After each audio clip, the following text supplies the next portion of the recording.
I was saying that when the Germanic languages enter history, right around the year 0, probably in a form known as Common Germanic, undifferentiated into all these variants that we're going to look at, it is more than anything else in the writings of the historian Tacitus, who wrote a treatise called Germania, which he freely admits is as much about the Romans as it is about the Germans. He's comparing and contrasting the virtues of a strong barbarian society against an increasingly decadent empire, but he does give us information about Germanic customs and the like, and names of Germanic tribes. And however, he's not an ethno-linguist, and he doesn't give us much information about the Germanic languages at the time, which prevents us from knowing exactly what branch, say east, north, or west, they might have been converging towards these common Germanic speakers.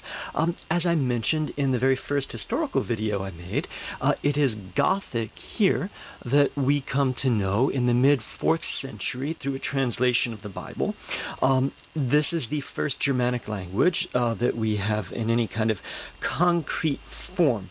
So it's the East Germanic languages, which subsequently go extinct, that are the first ones that come into our historical ken, back still in the time of the declining time of the Roman Empire. Apart from Gothic, there are some other Germanic languages, Germanic tribes who have left their names with distinct languages: Burgundian, Lombardic, Vandalic. We don't have enough information about any of these languages to really draw up a grammar or anything like this. We have names, tribal names, place names, because this was Common Germanic. Runes were already used in various places. We may have an inscription on a sword or on a tombstone or the like, but we don't really have much information about these other languages apart from their names. Gothic, as I mentioned, may well have continued up into the 15th century or 16th century in some form in the Crimea, but that's disputable. It probably went extinct right around here when I do this line, about the year 700. In the year the Visigoths went into Spain and set up a kingdom there where they had separate laws from the Romans, so they may have had preserved their language as well. But in the year 711, the Arabs conquered Spain and made it Andalusia part of the Arab Empire for the next 700 or 800 years. And so that's probably when the Eastern European languages went extinct. But that is also the time period around the year 700 when this dark line can sort of come in as a figurative representation of when we start to get to know the other languages. This is when we start to get the first texts in the North and the West Germanic languages.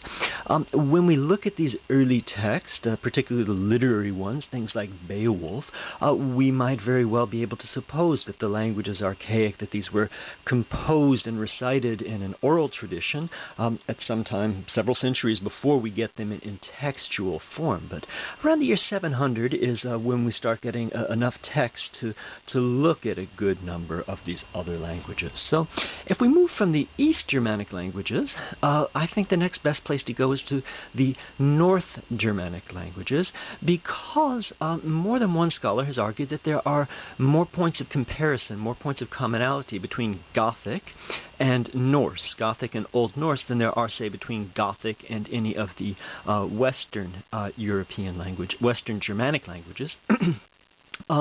This is on grammatical grounds, purely on place name grounds, as we looked at in the video of Old Swedish, Old East Germanic. Gutnish, the dialect of the island of Gotland. Gotland means the land of the Goths. So perhaps on this place name basis, it's been argued too that that's where the Goths originally came from.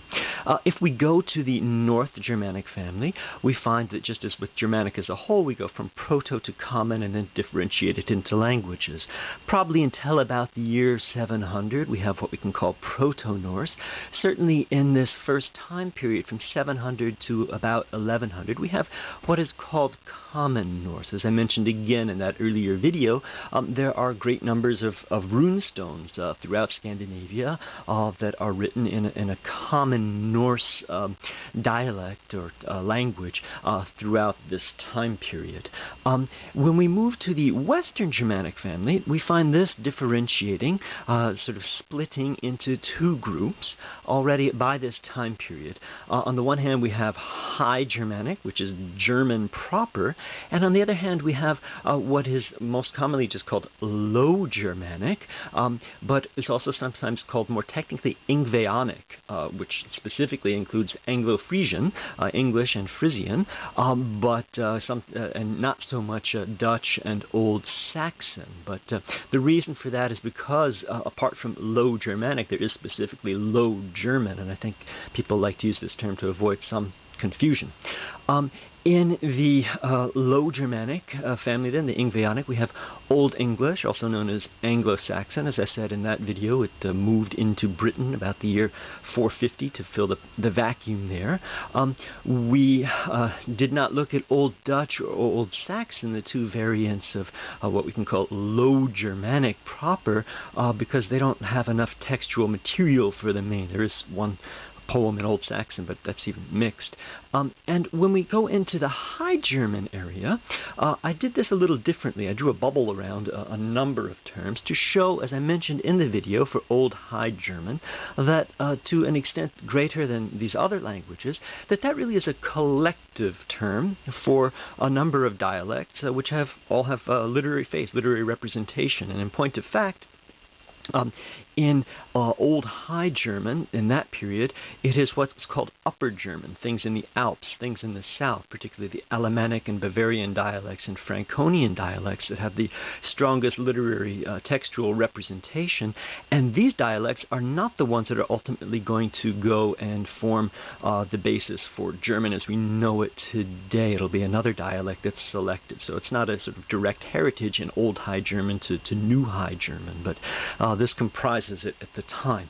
If you're interested in these older Germanic languages, you can go, and in the mid-19th century there were any number of very good books of comparative paradigmatic charts of Germanic languages for these older ones that really show the commonalities between them. Here's a chart that shows the cardinal numbers from 5 through 10. In Gothic, it's 5, 6, 7, 8, 9, 10. In Old Norse, it's 5, 6, 7, 8, 9, 10. In Old English, it's 5, 6, 7, 8, 9, 10. In Old Low German, it's 5, 6, 7, 8, 9, 10. In Old High German, it's 5 oder 5, 6, 7, 8, 9, 10. And by Middle High German, that gets to 5 oder 5, 6, 7, 8, 9, 10. You can see charts like this also for the personal pronouns. Ik meine mich mich in Gothic, ik mein mir mich in Old Norse, ik mein mir mich in Old English, ich me mich me in Old Low German, ich mein mir mich in Old High German, and ich mein mir mich in Middle High German. Here's a chart showing the verb to be. These 6 languages, Gothic, Old Norse, Old English, Old Low German, Old High German, and Middle High German, tend to form the basis for these comparative charts that you would get in these again, there's 5 or 6 books that I could recommend, but there are lots of them from the mid-19th century showing these grammatical charts. You do need to come to terms with this when you are trying to get an idea of how different or how similar these languages were at the time. I read these straight down. It's also instructive to read them across. So here I'm